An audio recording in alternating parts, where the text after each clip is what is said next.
Assalamualaikum warahmatullahi wabarakatuh. Perkenalkan, nama saya Asna Rahma Andila, mahasiswa Teknologi Pangan dan Hasil Pertanian tahun 2019 dari kelas genap. Pada video kali ini, saya akan membahas mengenai hasil penelitian dari jurnal yang berjudul Retention of Vitamin A After Cold Milk Processing into Cheese, a Nutritional Strategy, atau retensi vitamin A setelah pengolahan susu kambing menjadi keju, sebuah strategi nutrisi.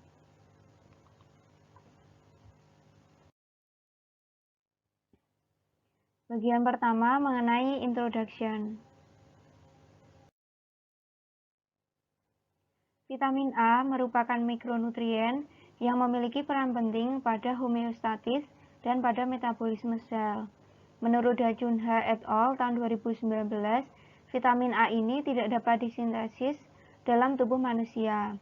Dikarenakan perannya yang penting dalam tubuh manusia, namun tidak dapat disintesis dalam tubuh manusia sendiri, sehingga perlu adanya suplai vitamin A dari luar atau dari makanan.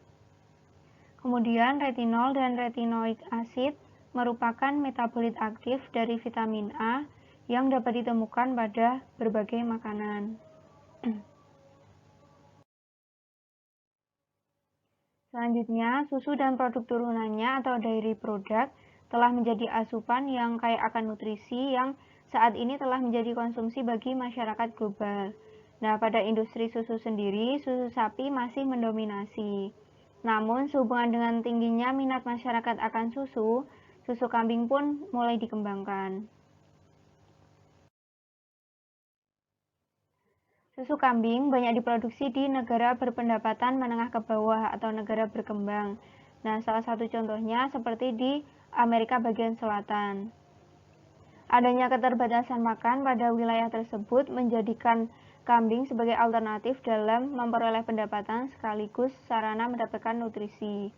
Selain itu, kambing memiliki toleransi yang tinggi terhadap cuaca panas sehingga cocok untuk perkembangbiakan di wilayah tersebut. Kemudian permasalahan yang muncul ketika dilakukan pengamatan menurut Kane et al. Tahun 2015 adalah protein malnutrition dan vitamin defisiensi, khususnya vitamin E defisiensi. Padahal vitamin A ini merupakan mikronutrien yang esensial dalam menjaga keseimbangan sel atau homeostatis seperti yang sudah dijelaskan sebelumnya.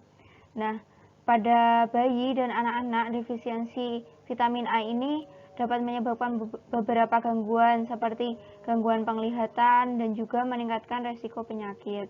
Selain itu, defisiensi vitamin A ini dapat berpengaruh pada perkembangan sistem saraf pusat dan sebagai akibatnya dapat menyebabkan gangguan kognitif. Kemudian di wilayah Brazil sendiri, bagian timur laut yang merupakan penghasil kambing perah terkemuka dan biasanya produksinya itu hanya untuk konsumsi lokal saja. Namun ternyata terdapat tingkat malnutrisi yang tinggi, terutama kekurangan zat gizi mikro seperti vitamin A. Nah, oleh karena itu, tujuan dari jurnal penelitian ini adalah yang pertama mengevaluasi tingkat vitamin A dalam susu kambing dan kemudian dapat mempelajari strategi untuk mempertahankan vitamin A setelah pengolahan susu kambing menjadi keju sebagai mekanisme pengawetan mikronutrien esensial.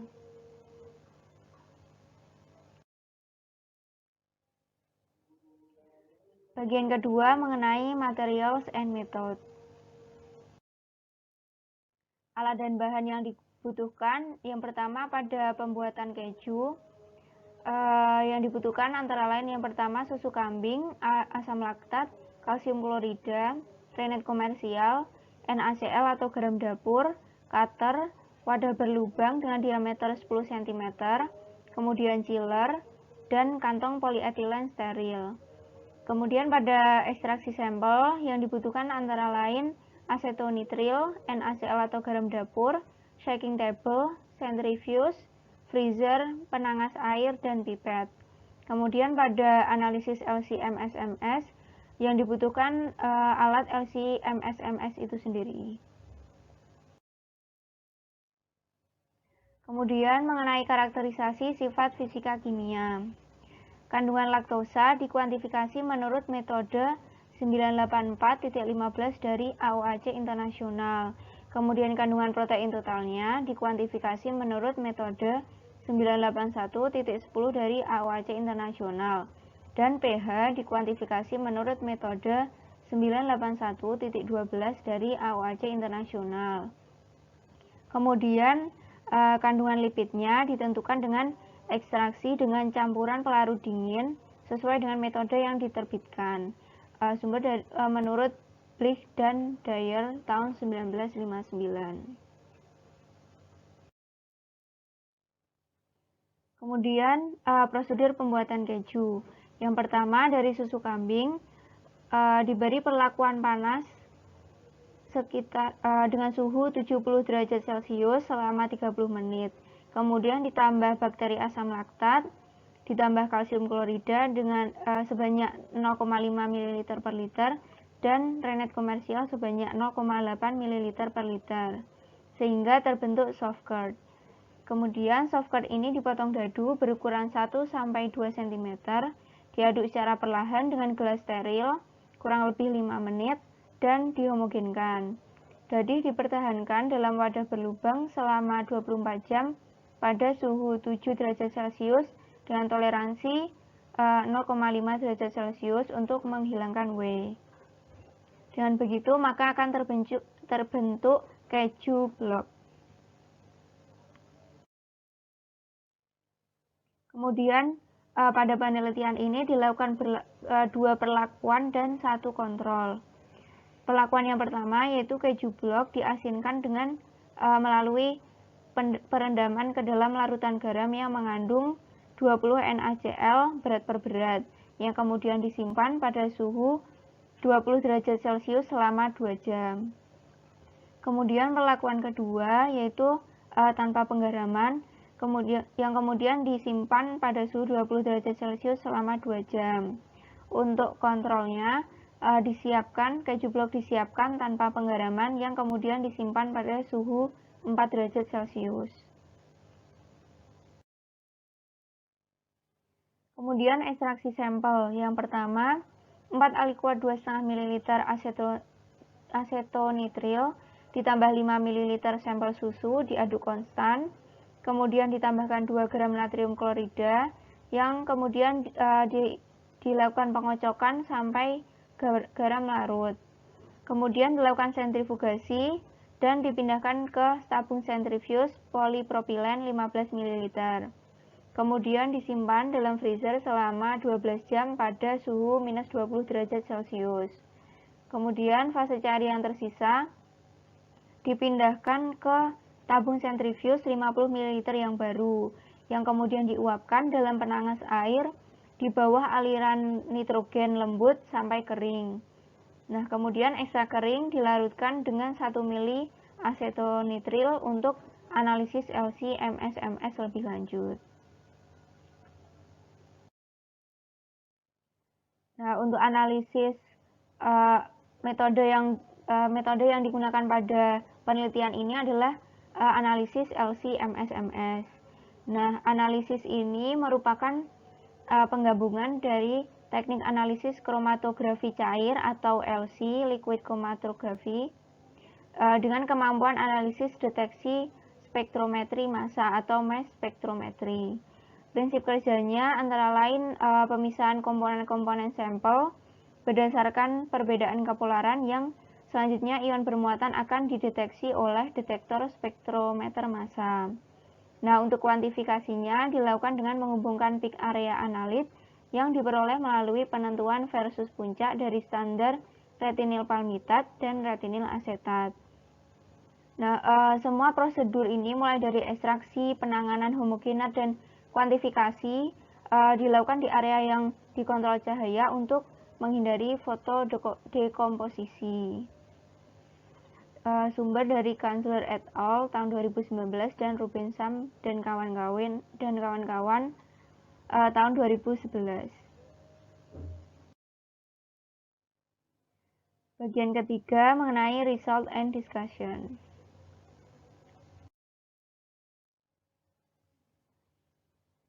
Hasil dari penelitian dipresentasikan dalam tabel 1, yaitu Chemical Characterization of Goat Milk and Goat Cheese.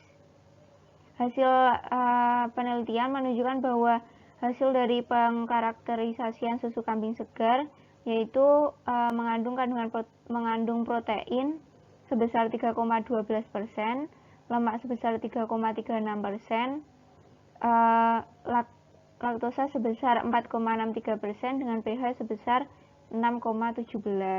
Kemudian mengandung total solid sebesar 8,47% dan NaCl sebesar 0,70%. Mengenai kandungan vitamin A-nya, tidak ditemukan metabolit retinol pada susu kambing segar atau non-detectable. Nah, kemudian dilakukan dua tipe pemrosesan atau dua tipe perlakuan. Yang pertama yaitu pembuatan keju dari susu kambing dengan perlakuan penggaraman atau salting, dan tipe yang kedua yaitu pembuatan keju dari susu kambing tanpa adanya penambahan garam.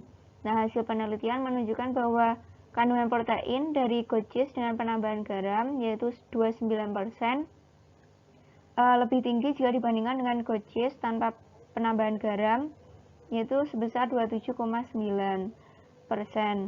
Kemudian hasil yang sama juga ditunjukkan pada parameter lemak, yaitu lemak pada goat cheese yang ditambah garam lebih tinggi dibandingkan goat cheese yang tanpa garam. Nah, hasil ini menunjukkan bahwa proses penggaraman ini mampu meningkatkan retensi komponen nutrisi ketika diproses dengan metode yang dijelaskan sebelumnya. Selanjutnya, mengenai kadar metabolit vitamin A didapatkan sebesar 3,87 nanogram per mililiter pada keju yang diberi perlakuan penggaraman dan 1,27 nanogram per mililiter pada keju tanpa penggaraman. Nah, hasil ini menunjukkan bahwa metabolit vitamin A dapat diawetkan selama produksi keju dari susu kambing, terutama ketika keju diberi perlakuan penggaraman. Selain itu, konsentrasi vitamin A dalam keju kambing juga mengungkapkan bahwa keju dari susu kambing ini dapat menjadi sumber vitamin A yang baik sehingga dapat digunakan sebagai alternatif dalam mengurangi tingkat defisiensi vitamin A yang tinggi di negara-negara berpendapatan rendah.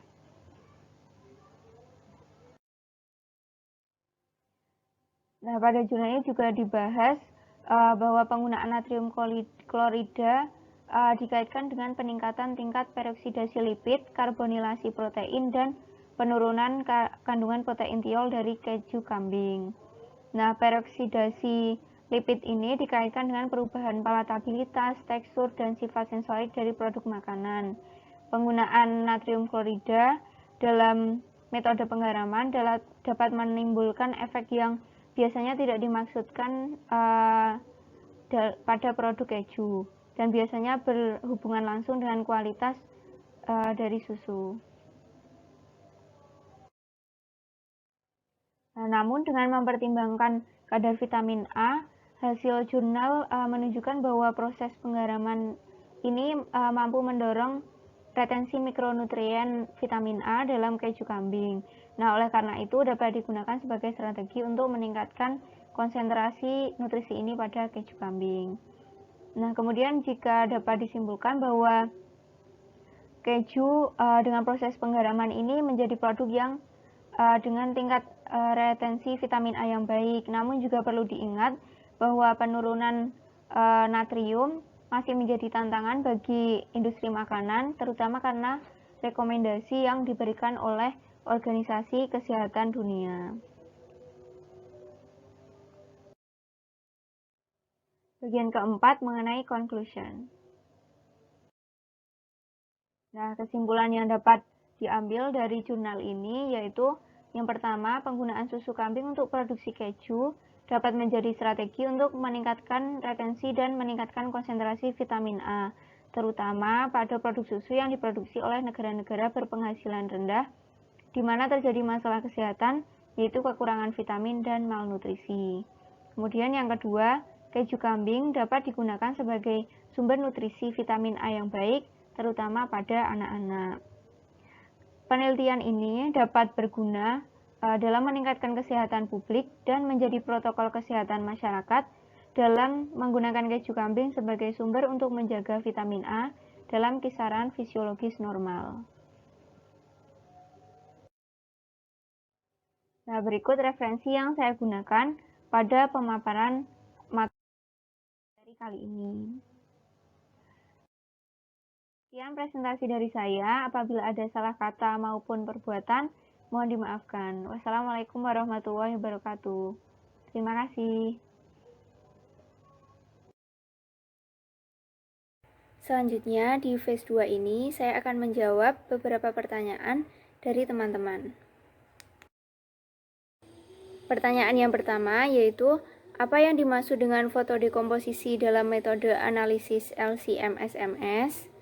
Jawabannya, menurut Mukherjee tahun 1986, fotodekomposisi merupakan dekomposisi atau penguraian senyawa kimia oleh cahaya. Nah, apabila suatu senyawa mengalami fotodekomposisi ini, maka senyawa tersebut akan berubah menjadi bentuk yang tidak aktif.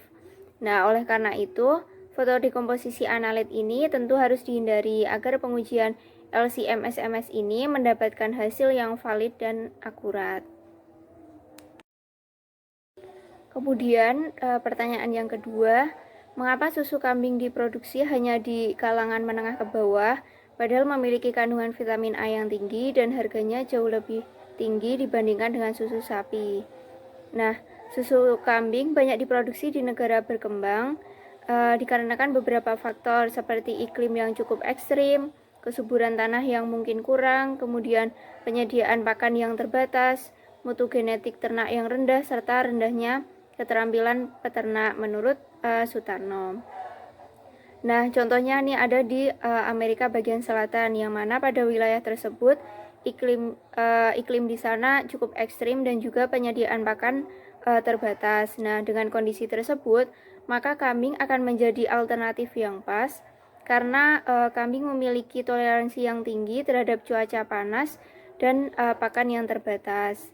Nah, sedangkan pada negara maju dengan kondisi yang mendukung, mereka akan memilih untuk memproduksi susu sapi yang mana lebih diterima oleh konsumen secara global, khususnya pada aspek sensoris, aroma, dan rasa yang lebih baik. Lanjut ke pertanyaan yang ketiga, mengapa proses pembuatan keju dapat meningkatkan kandungan vitamin A pada susu kambing? Saat susu murni digunakan untuk membuat keju, vitamin A dan D yang larut dalam lemak tinggal pada dadi. Nah, vitamin A ini tidak larut dalam air sehingga tidak hilang bersama cairan dadi. Nah, oleh karena itu, kadar vitamin A pada susu kambing dapat dipertahankan selama proses pembuatan menjadi keju. Sedangkan bagaimana mekanisme vitamin A pada keju dengan penggaraman dapat meningkat, saya masih belum bisa menemukan sumber pustaka yang tepat, sehingga untuk saat ini masih belum bisa terjawab dan masih diperlukan pencarian pustaka lebih lanjut. Lanjut ke pertanyaan terakhir, apa maksud dari timbulnya efek dari natrium klorida yang tidak dimaksudkan dalam keju dan berhubungan langsung dengan kualitas susu? Nah, pada slide tampak tabel hasil penelitian dari Barreto et al. Tahun 2020 mengenai hasil nilai dari peroksidasi lipid dengan TBARS, karbonilasi protein, serta kandungan protein tiol. Nah, berdasarkan penelitian tersebut, penggunaan natrium klorida dikaitkan dengan peningkatan tingkat peroksidasi lipid, kemudian karbonilasi protein, dan juga penurunan kandungan protein tiol dari keju kambing. Yang pertama, mengenai peningkatan peroksidasi lipid. Nah, diketahui ada efek toksik pada metabolisme seluler dan fungsional dikarenakan lipid yang teroksidasi. Menurut Koch et al. Tahun 2007, lipid teroksidasi menyebabkan radikal bebas yang dapat menimbulkan penyakit degeneratif. Contohnya seperti stroke, kanker, dan juga penyakit jantung koroner. Kemudian yang kedua mengenai peningkatan karbonilasi protein. Karbonilasi protein merupakan modifikasi rantai samping dalam beberapa asam amino seperti histidin, sistein, dan lisin dalam protein untuk turunan karbonil. Menurut Lee et al. Tahun 2019, modifikasi protein baik dalam interaksi kovalen dan non-kovalen berkontribusi pada struktur keju dan bertanggung jawab untuk beberapa fungsi yang dikaitkan dengan susu dan turunannya seperti sifat alergi. Kemudian yang ketiga mengenai penurunan protein tiol. Nah, tiol sendiri merupakan sebuah senyawa yang mengandung gugus fungsi yang terdiri dari atom sulfur dan atom hidrogen. Nah, bau tiol ini seringkali sangat kuat dan menyengat. Nah, sehingga penurunan kadar protein tiol ini memberikan efek yang positif. Berikut beberapa referensi yang saya gunakan pada pemaparan kali ini. Sekian pemaparan dari saya. Apabila ada salah kata, mohon dimaafkan. Terima kasih.